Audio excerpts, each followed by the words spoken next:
Bien, bonjour à chacun. Ça fait plaisir de se retrouver dans cette salle ce matin pour le culte. Et nous voulons ensemble lire le psaume 96 et nous réjouir avec cet hymne à la gloire de Dieu. Chantez à l'Éternel un cantique nouveau. Chantez à l'Éternel, vous tous, habitants de la terre. Chantez à l'Éternel, bénissez son nom. Annoncez de jour en jour son salut. Racontez parmi les nations sa gloire, parmi tous les peuples ses merveilles. Car l'Éternel est grand et très digne de louange. Il est redoutable par-dessus tous les dieux. Car tous les dieux des peuples sont des idoles. Mais l'Éternel a fait les cieux, la splendeur et la magnificence sont devant sa face.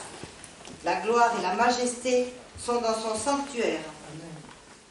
Famille des peuples, rendez à l'Éternel gloire et honneur. Rendez à l'Éternel gloire pour son nom. Apportez des offrandes et entrez dans ses parvis. Prosternez-vous devant l'Éternel avec des ornements sacrés, tremblez devant lui, vous tous, habitants de la terre. Dites parmi les nations, l'Éternel règne. Aussi le monde est ferme, il ne chancelle pas. L'Éternel juge les peuples avec droiture. Que les cieux se réjouissent et que la terre soit dans l'allégresse. Que la mer retentisse avec tout ce qu'elle contient. Que la campagne s'égaye avec tout ce qu'elle renferme. Que tous les arbres des forêts poussent des cris de joie devant l'Éternel. Car il vient pour juger la terre, il jugera le monde avec justice et les peuples selon sa fidélité. Eh bien, ce psaume nous invite à la louange, à la reconnaissance. Et avant de démarrer dans ce culte, eh bien, je voudrais prier pour remettre toutes choses dans les mains de Dieu. Seigneur notre Dieu, nous sommes venus, nous sommes rassemblés dans ta maison. Et nous sommes dans la joie. Et déjà, ce psaume nous invite à la reconnaissance et à la louange. Seigneur, tu veux nous aider à mettre de côté ce qui nous tracasse pour nous centrer uniquement sur toi, sur ta parole. Tu veux diriger ce culte, nous inspirer les uns et les autres et faire que l'on repart enthousiaste parce que tu nous as parlé et tu nous as fait du bien. Alors je te remets tout cela, Père, et je te dis, conduis-nous, que ton esprit dirige toutes choses. Merci Jésus pour ton amour, pour ta présence, et que ton nom soit béni. Amen. Alors ce matin, je laisse Déborah nous inviter dans des chants de louanges. Je ne les connais pas, mais on va essayer de suivre. Bonjour à tous. J'ai Rosy qui va accompagner au chant. Je vais m'inviter à prendre du coup le micro là.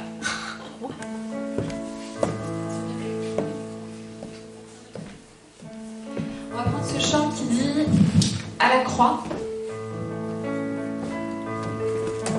J'en vois que c'est l'autre chant. À la croix. Ce chant il dit. Ça a dû changer. Non.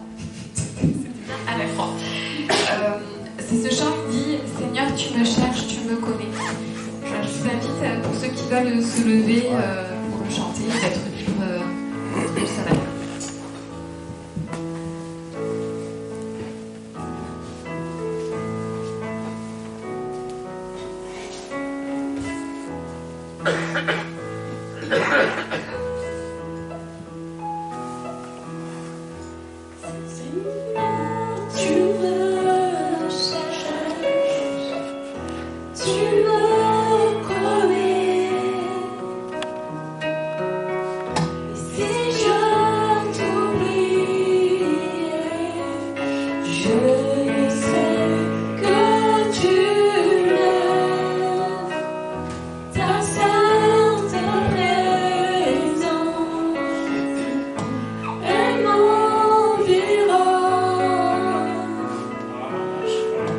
À chaque mot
la voie, Seigneur. Dis-moi où aller, où tu voudras gérer.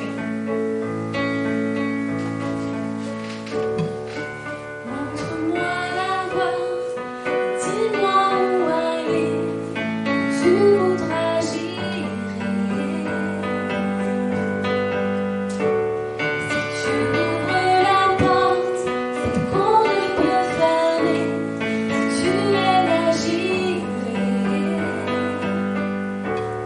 donne-moi le courage de quitter mon rivage et de marcher sur tes eaux.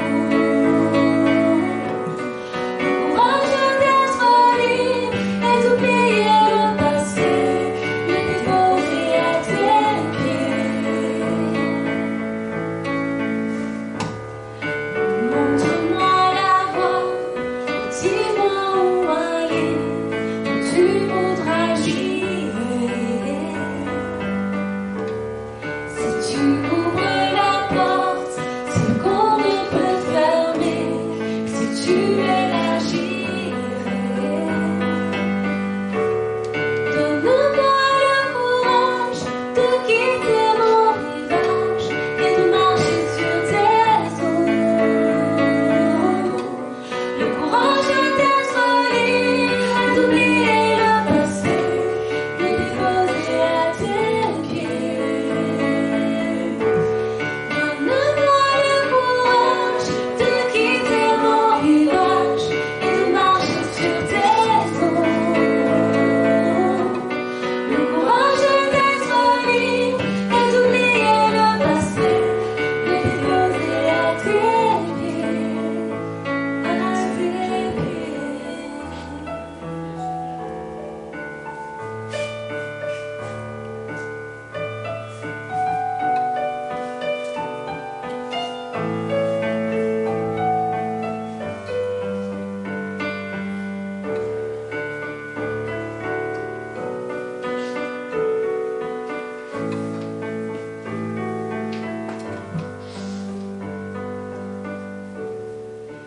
Donne-moi le courage de quitter mon rivage et de marcher sur tes eaux.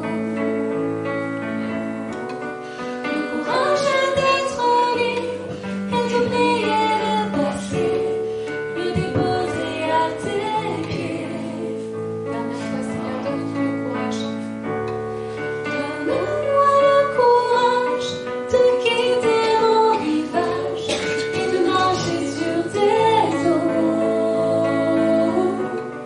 Le courage d'être libre et d'oublier le passé, le déposer à tes pieds, à tes pieds.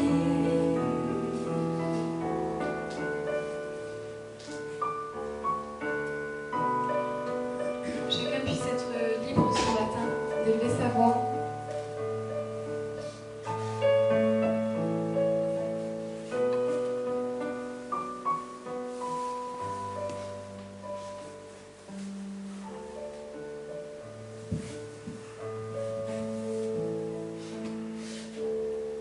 Oh Seigneur Jésus, c'est vrai.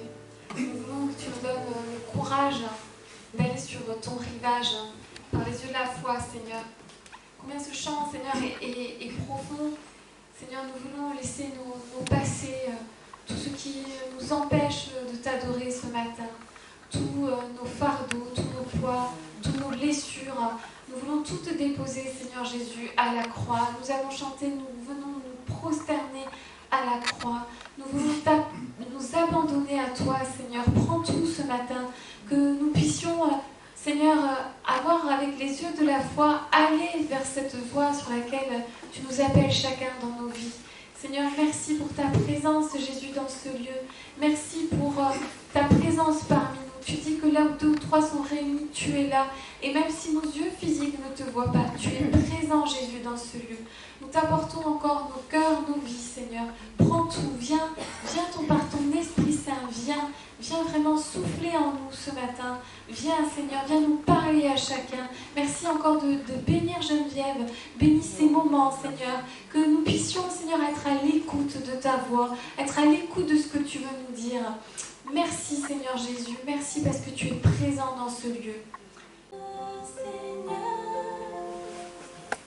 Tout mon cœur pour chanter Dieu.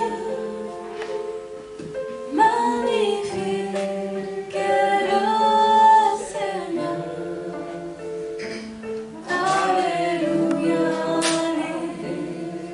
Alléluia.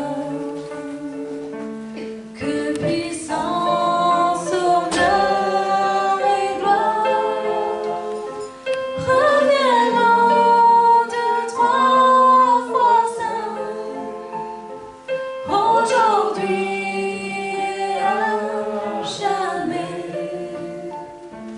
Alléluia, Alléluia.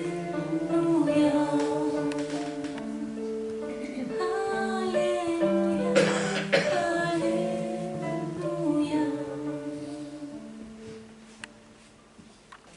Donc, allez, quelqu'un qui vient allumer les bougies au fur et à mesure que...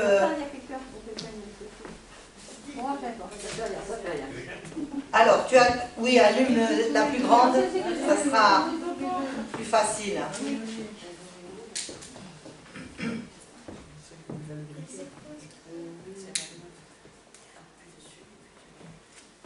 Pas tout de suite, la deuxième, pas tout de Non, suite. non, rien qu'une, hein. On va attendre pour les autres. La première bougie de l'Avent sera la lumière de mon sourire, offert à tous chaque jour, comme un cadeau. Car toi, Seigneur, tu viens pour la joie de tous. Et je voudrais lire dans Job au chapitre 29, 2 versets. C'est Job qui parle. Après mon discours, nul ne répliquait. Ma parole était pour tous une bienfaisante rosée. Je leur souriais quand ils perdaient courage, et l'on ne pouvait chasser la sérénité de mon front. La première bougie, la bougie de notre sourire, et nous allons chanter dans mon âme un beau soleil brille, le premier couplet. Dans mon âme, beau soleil brille, sourions-nous et joyeux. En moi je scintille, c'est le sourire de Dieu. Oh, le beau soleil dans mon âme, il reste en vie, il illumine tout. À ses rayons, mon cœur s'enflamme et je les chantant partout. Nous allons allumer une deuxième bougie.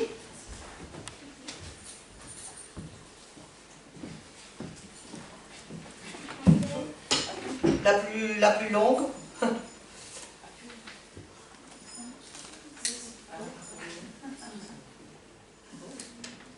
Merci.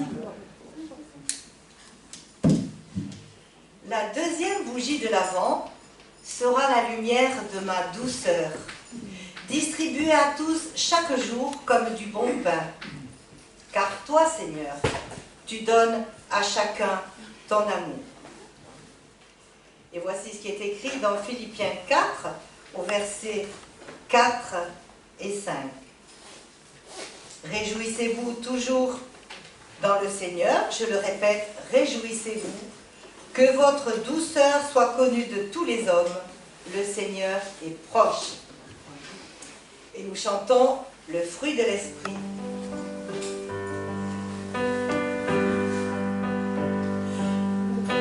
Le fruit de l'esprit, c'est la patience.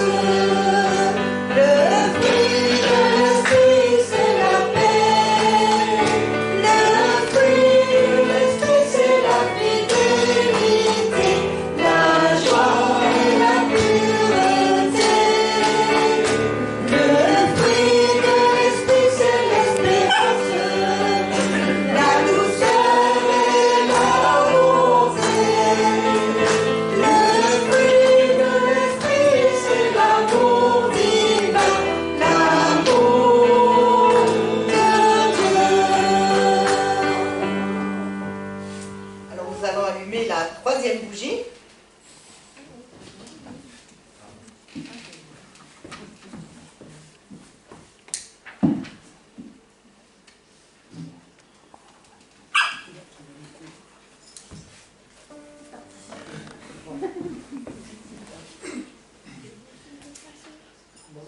La troisième bougie de l'Avent sera la lumière de ma prière, tournée vers toi chaque jour comme un regard. Car toi, Seigneur, tu parles à chacun dans le secret du cœur. Et dans l'évangile de Matthieu, au chapitre 14, il nous est dit, c'est après la multiplication des pains, quand Jésus a renvoyé la foule, il monta sur la montagne pour prier à l'écart. Et nous aussi, nous pouvons aller à l'écart et prier. Et nous chantons à cet instant de la journée.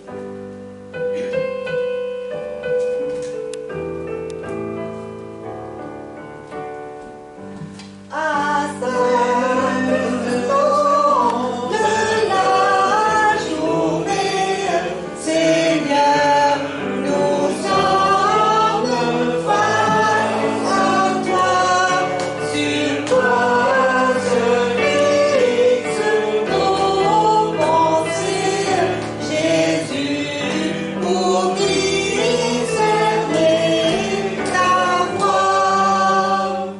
Pour tes bienfaits, pour toute grâce, nous te louons, toi éternel, unis nous contemplons ta face, nos cœurs s'élancent vers ton ciel. Et nous allons allumer la quatrième bougie.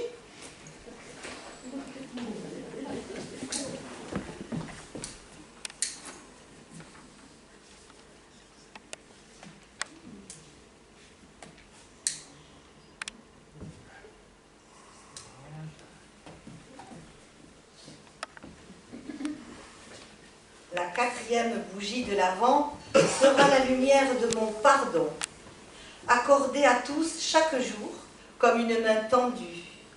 Car toi, Seigneur, tu laves toutes les offenses des hommes.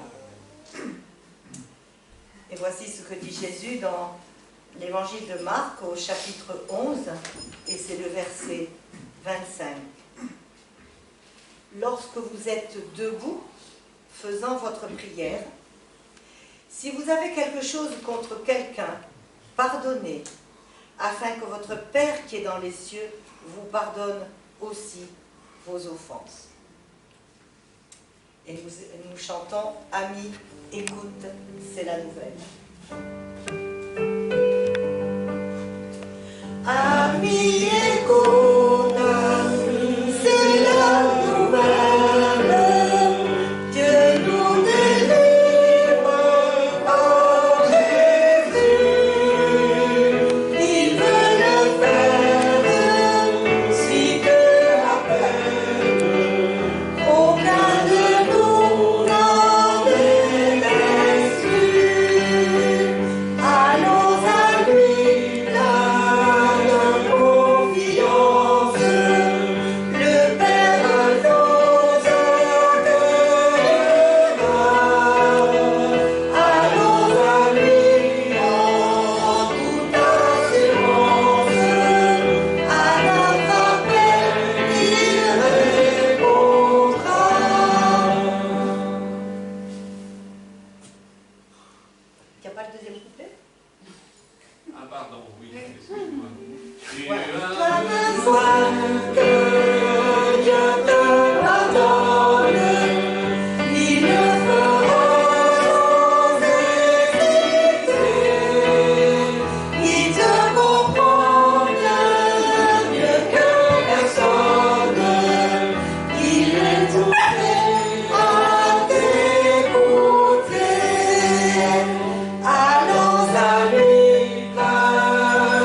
envie de partager avec vous ces 4 choses sur les bougies de l'Avent. Les bougies de l'Avent, c'est tout un symbole et il y a différentes manières de l'appréhender et de le voir.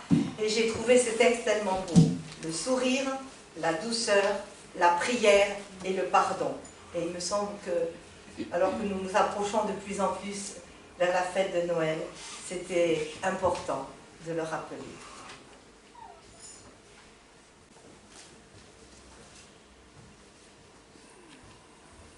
Alors c'est une période qui est très chargée pour nous, la période de Noël, et c'est aussi une belle période avec la période des marmites, l'occasion de partager notre foi, d'aller à la rencontre des autres.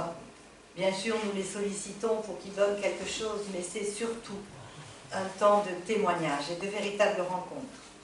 Et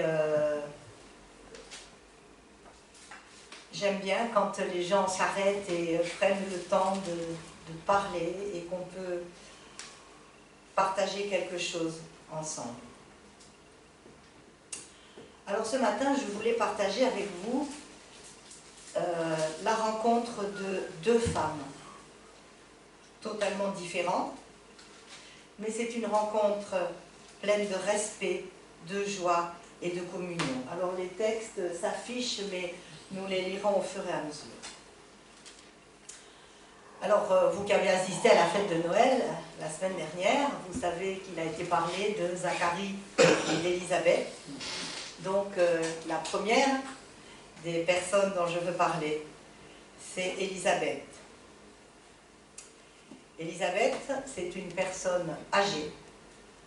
Elle est mariée à Zacharie, un sacrificateur au temple de Jérusalem. Ils sont pieux, ils sont droits, leur vie est exemplaire et leur service aussi. Mais dans ce couple, il y a une souffrance. Ils n'ont pas pu avoir d'enfants. Pourtant, l'évangile de Luc nous dit « Ils étaient tous 2 justes aux yeux de Dieu et obéissant parfaitement à toutes les lois et tous les commandements du Seigneur. Mais ils n'avaient pas d'enfants. » Et là, dans leur vieillesse, Dieu va accomplir un véritable miracle. Et Élisabeth devient enceinte. Et c'est un garçon qu'elle porte. La deuxième personne, c'est Marie. Marie, c'est une jeune juive. Elle est fiancée à Joseph. Alors, comme toutes les fiancées, elle a dans sa tête beaucoup de projets, des espoirs, peut-être des craintes aussi. Et Dieu apparaît dans sa vie et il y a tout un bouleversement. C'est un ange qui vient, parce qu'elle a été choisie pour être la mère du Fils de Dieu. Marie obéit et son obéissance est un vrai modèle pour nous. Et voici ce qu'il est marqué dans l'Évangile. Elle répondit à l'ange, « Je suis la servante du Seigneur, que tout se passe pour moi, comme tu me l'as dit. » Alors voilà 2 femmes totalement différentes, dans des lieux différents et d'âges différents, qui vont être enceintes par l'intervention du Saint-Esprit. Et c'est ça qu'elles ont en commun, l'intervention de Dieu dans leur vie.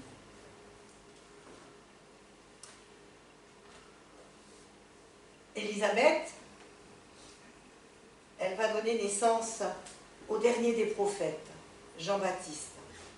Et ainsi va se clôturer ce que nous appelons l'Ancien Testament. Et Marie, elle va donner naissance au Fils de Dieu, Jésus, Emmanuel, Dieu avec nous. Et c'est le démarrage de ce que nous appelons le Nouveau Testament où la présence de Jésus est là à son centre. Alors, que se passe-t-il? Eh bien, c'est une rencontre entre ces 2 femmes et je voudrais dire que le premier point qu'on peut relever, aller à la rencontre de l'autre, c'est prendre des risques. Après donc qu'elle a été visitée par l'ange, voici ce que nous dit l'Évangile. Dans ce même temps, Marie se leva. Elle s'en alla en hâte vers les montagnes, dans une ville de Juda. Elle entra dans la maison de Zacharie, elle salua Élisabeth. Dès qu'Élisabeth entendit la salutation de Marie, son enfant tressaillit dans son sein, et elle fut remplie du Saint-Esprit. Elle s'écria d'une voix forte, « Tu es bénie entre toutes les femmes, et le fruit de ton sein est béni. Comment m'est-il accordé que la mère de mon Seigneur vienne auprès de moi? Car voici, dès que la voix de ta salutation a frappé mon oreille, l'enfant a tressailli d'allégresse dans mon sein. Heureuse celle qui a cru, parce que les choses qui lui ont été dites de la part du Seigneur auront leur accomplissement. » Alors l'ange est venu annoncer à Marie qu'elle allait être enceinte et qu'elle serait la mère de Jésus. Et après ce dialogue, on peut penser que Marie a été un petit peu décontenancée, mais certainement pleine de joie. Et elle avait besoin de partager avec quelque chose. Et elle décide donc d'aller voir Élisabeth. Et lorsqu'on lit le texte, personne ne lui a demandé d'aller voir Élisabeth, mais c'est elle qui le fait. Certes,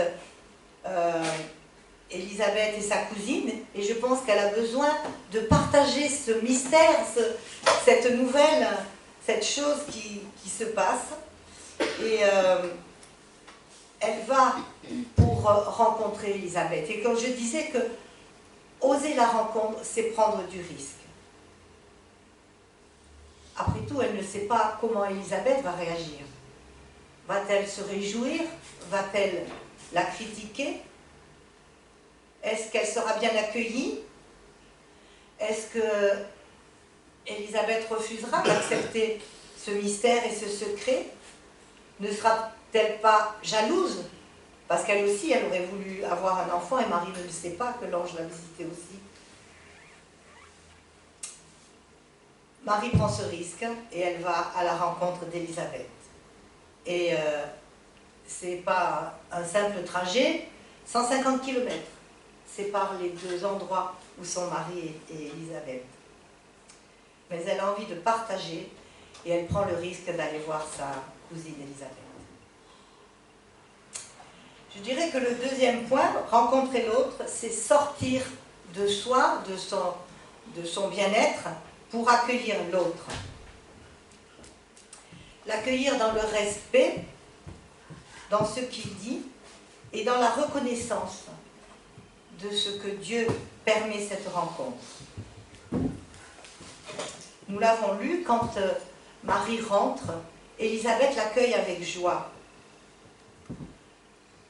Normalement, Élisabeth ne devrait rien savoir, pas connaître que Marie a été visitée et qu'elle porte en elle le Messie.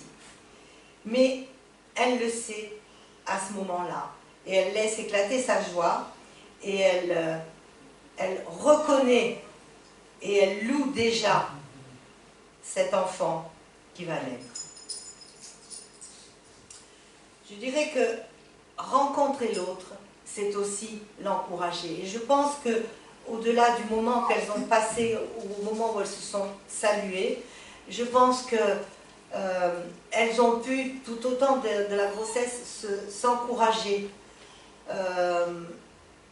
Élisabeth, qui est âgée, elle a de l'expérience, elle peut expliquer, elle peut dire des choses à Marie, qui est une adolescente.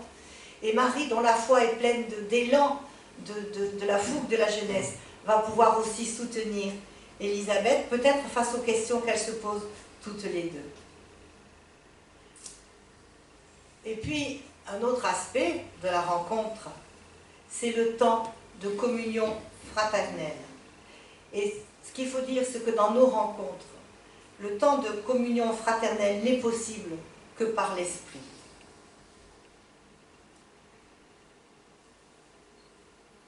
C'est par l'Esprit qu'Élisabeth, par l'Esprit de Dieu qui l'inspire, qu'Élisabeth accueille avec joie Marie et salue cet enfant. Et dans cette rencontre, justement parce que c'est l'esprit qui la guide, elle est accueillante et il n'y a pas de jalousie. Elle aurait pu se dire, après tout, Zacharie est un prêtre et puisque je suis enceinte, ça aurait été bien que ça soit moi qui porte le Messie. Mais pas du tout. Par l'esprit, elle apprécie et elle reconnaît que les plans de Dieu sont bons. Elle est dans la reconnaissance, elle est dans la joie et dans le respect par rapport à Marie.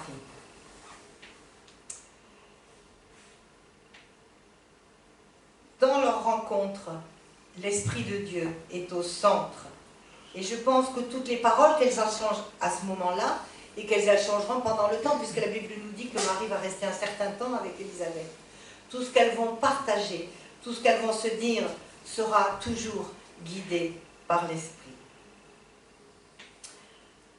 Alors ces textes m'ont encouragée parce que Noël est véritablement un temps de rencontre.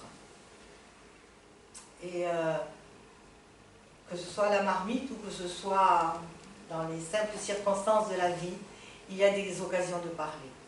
Et je me suis réjouie, à la fin des travaux, eh bien, j'ai eu l'occasion de partager avec quelqu'un, une personne qui m'avait été envoyée par le service social. Bon, voilà, l'Armée du Salut l'a dépanné, etc. Et elle m'avait dit, c'est une personne musulmane et c'est important de le souligner, elle m'avait dit, quand vos travaux seront finis, je viendrai tout nettoyer. Et quand les travaux étaient finis, j'ai dit à Jean-Paul, qu'est-ce que je fais? Je lui téléphone, j'étais pas très tranquille, et je lui ai téléphoné. Et elle m'a dit, je viens avec plaisir. Et elle a tout nettoyé. Elle est venue 2 samedis après-midi pour tout nettoyer, pour laver, et toujours elle me disait, c'est votre lieu de culte, il faut qu'il soit beau pour cette fête. Et c'est vraiment une rencontre qui m'a encouragée. Alors on a fait le ménage, voilà. Et puis après, on s'est assis et on a parlé un petit peu. Et j'ai écouté et je lui ai dit, jamais je ne vous forcerai à quoi que ce soit, je partage ma foi et je vous accepte dans la maison du Seigneur avec votre connaissance, avec votre respect de Dieu, même si nous ne pratiquons pas la même religion. Et j'ai été tellement bénie par cette rencontre, parce qu'elle m'a dit, parce qu'elle a partagé, et elle a dit demain je viendrai à la fête. Elle est venue avec toute sa famille et c'était très très intéressant. La rencontre, il faut prendre le temps de s'écouter, prendre le temps d'accepter l'autre dans ce qu'il est, dans ce qu'il dit, dans ce qu'il fait. Et j'aime ce qui est dans l'histoire du Petit Prince, hein. Prendre le temps de s'apprivoiser, de se découvrir, de se reconnaître. Et puis, dans ces rencontres, j'allais dire, il y a la prière instantanée et en même temps. Alors que je parlais à cette dame, je disais, Seigneur, il faut que tu me dises comment je dois dire les choses, comment je dois faire, et Dieu a dirigé, et Dieu a aidé. Alors, nous sommes tous différents, nous sommes en contact avec des gens qui partagent notre foi, nous avons des rencontres avec des gens qui ne partagent pas notre foi. Mais l'Esprit veut créer des liens fraternels entre nous. Et quand je pense à Linda, c'est vraiment un lien fraternel que j'ai avec elle. L'an dernier, elle m'avait envoyé un petit mot pour Noël, elle m'a dit, vous fêtez Noël, que ce soit une belle fête pour vous. Et je me doute que cette année, elle fera la même chose, même si ce n'est pas une fête qu'elle partage. Créer des liens spirituels, des liens forts, et à plus forte raison, quand on est dans la même communauté. Nous devons laisser le Saint-Esprit agir pour que les liens se créent. Alors nos rencontres, elles sont certaines fois planifiées, certaines fois occasionnelles, comme ça, spontanées. Mais toujours, l'Esprit peut être présent et il peut agir dans nos rencontres. Alors n'oublions pas que chaque fois que nous allons vers quelqu'un ou que quelqu'un vient vers nous, la première des choses que nous devons faire, c'est Seigneur, inspire, Seigneur, dirige. Nous nous laisserons ainsi surprendre et nous découvrirons combien Dieu est fidèle, combien Dieu veut nous faire partager une joie profonde, discrète, mais réelle. Et je voudrais dire que rencontrer l'autre, c'est aussi sortir de son isolement ou de son autosuffisance pour construire l'Église pierre par pierre. Et c'est à nous de construire notre poste aussi, pierre par pierre, par des liens fraternels.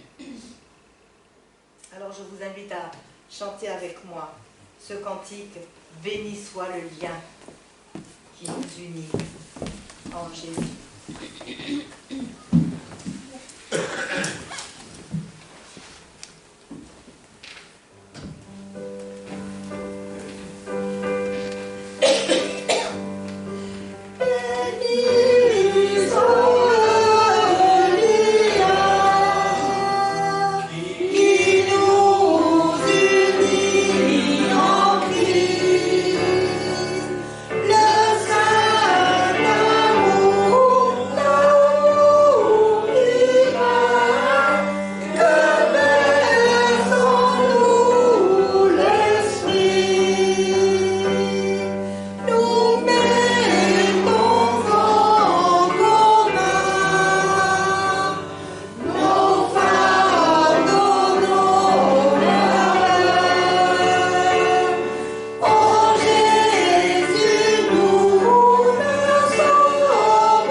Merci parce que dans les vraies rencontres, ton esprit est présent.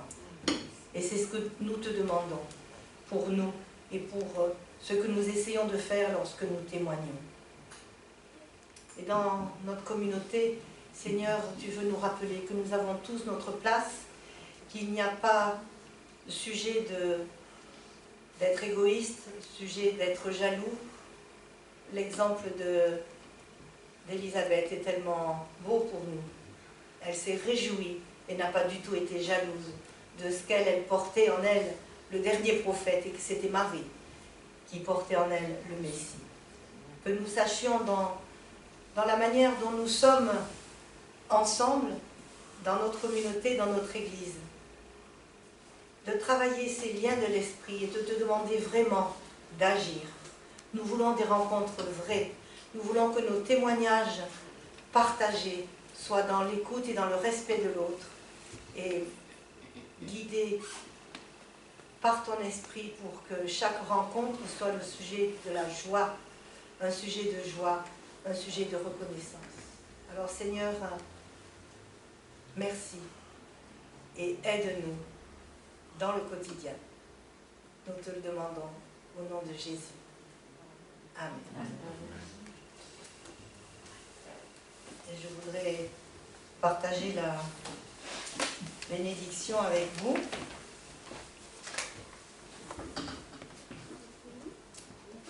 Au reste, frères, soyez dans la joie, perfectionnez-vous, consolez-vous, ayez un même sentiment, vivez en paix, et le Dieu d'amour et de paix sera avec vous tous. Et bien avant de nous séparer, nous allons écouter Jérosine et Déborah qui partagent un chant pour nous. Vous pouvez vous asseoir. Vous restez debout aussi. Restez debout C'est un chant si qui vous dit, voulez le chanter. je suis dans la joie.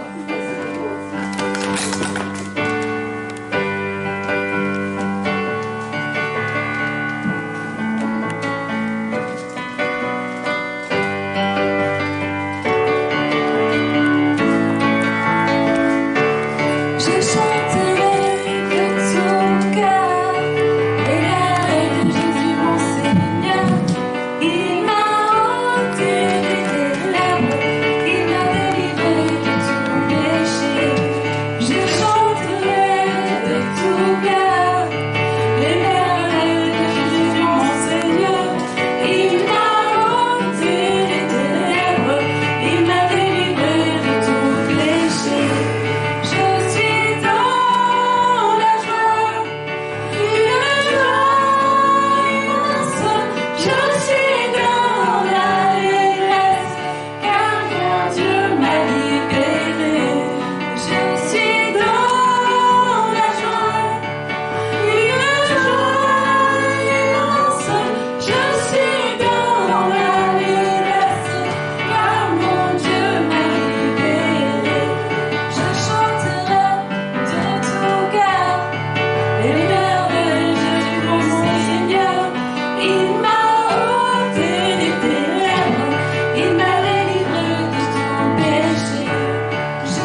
Bonne journée de dimanche et bonne semaine.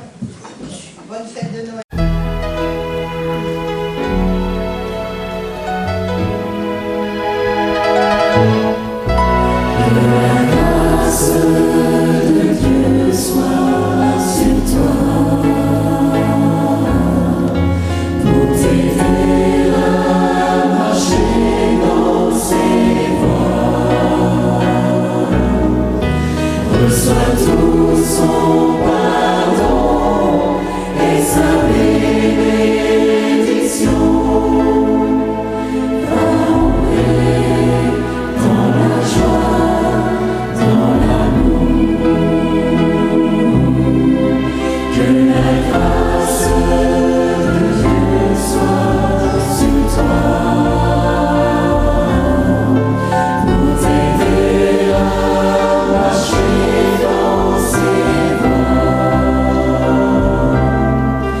Reçois tout.